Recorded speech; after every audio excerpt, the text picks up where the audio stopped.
Gen X2 ফোনটা recently বাংলাদেশে অফিসিয়ালভাবে launch হলো। তাহলে চলুন জানা যাক 11,000 টাকায় বাজেটে ফোনটি কী অফার করছে এবং স্পেক কী থাকছে এবং ফোনটির ভালো দিক এবং এর সাথে থাকবে খারাপ দিক।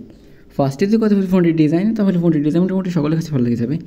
পেছনে পলিকার্বনেটের ব্যাক প্যানেল আছে, এই জন্য দেখতে অনেক সুন্দর লাগছে, তবে এটা গ্লাস হলে ভালো হতো। ফোনটিতে ডিসপ্লে হিসেবে 6.8 ইঞ্চির একটা IPS LCD প্যানেল, যেটা মূলত HD+ রেজুলেশনের এবং এটাতে 120 Hz রিফ্রেশ রেট থাকছে।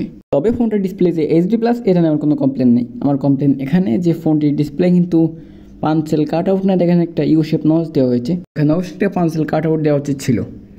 আর সব মিলিয়ে ফোনটির ডিসপ্লেকে মোটামুটি ভালো আছে বাজেট অনুযায়ী। ফোনটিতে প্রসেসর হিসেবে আছে UniSoC T615, যেটা মূলত একটা এন্ট্রি লেভেলের প্রসেসর এবং এর থেকে মোটামুটি একদম এন্ট্রি লেভেলের পারফরমেন্স পাওয়া যায়। আমরা জানি, সকলে জানি যে বিভিন্ন ফোনে এই বাজেটের ফোনে এই প্রসেসরটা ইউজ করা হয়। তো এটার পারফরমেন্স মোটামুটি এন্ট্রি লেভেলেরই। গেম 2D টাইপের গেমগুলো খেলা যায়, আমরা ফ্রি ফায়ার PUBG এইসব গেম প্লে করে দেখিনি। এবং যদি এন্ট্রি লেভেলের ফোন হিসেবে বিবেচনা করেন তাহলে মোটামুটি খারাপ বলা যায় না। আর এখানে একটু ভালো চিপসেট দিলে অবশ্যই পারফরমেন্সটা আরও বেটার হওয়া যেত। ফোনটিতে ক্যামেরা হিসেবে আছে দুটো ক্যামেরা, মেন ক্যামেরা 52 মেগাপিক্সেল এবং একটা depth sensor. Front facing camera 5 মেগাপিক্সেলের। মানে ফ্রন্ট ক্যামেরা একটু ছোটো বলা যায়, কারণ এটা 5, এটা অবশ্যই 8 হতে ছিল। এখন সেটা ছবির কোয়ালিটিতে, এটাতে তো একটা এন্ট্রি লেভেলের স্মার্টফোন, সেহেতু এর থেকে আহামরি কিছু আশা করা যাবে না।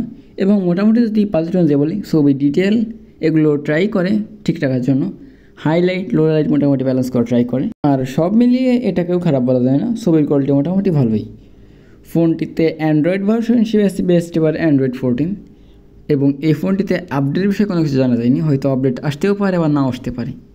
ফোনটিতে ব্যাটারি হিসেবে আছে 5000 mAh ব্যাটারি এবং 10 ওয়াটের চার্জার। আর এই সেকশনের চার্জার অবশ্যই একটু কমতেই আছে, কারণ 10 ওয়াটের চার্জার আমরা একদম লোয়েস্ট বাজেটে পাই না। এখানে অবশ্যই 18 ওয়াট দেওয়া ছিল, আর অনেকে তো 33 ওয়াটই দিচ্ছে, সুতরাং এইখানে ফোনটির কমতেই বলা যায়। এখন সেটা ফোনটি কিনবেন কি কিনবেন না, সব মিলিয়ে যদি আপনি একটা রেগুলার হিসেবে জন্য ফোন কিনতে চান এবং ফোনটা হতে হবে শক্তপোক্ত আর ক্যামেরা আপনি মাঝে মাঝে ছবি তুলবেন, তাহলে এই ফোনটা আপনার জন্য রেকমেন্ড করা যেতে পারে। তবে এই বাজেটে রেডমি, ভিভো এইসব ফোনের অনেক মডেল আছে, যেগুলো আপনি চাইলে দেখতে পারেন, হয়তো সেগুলো আপনার কাছে এর থেকে ভালো লেগে যাবে। এই ছিল পুরো ভিডিও ভালো লাইক করে চ্যানেলটা সাবস্ক্রাইব করে দেবেন।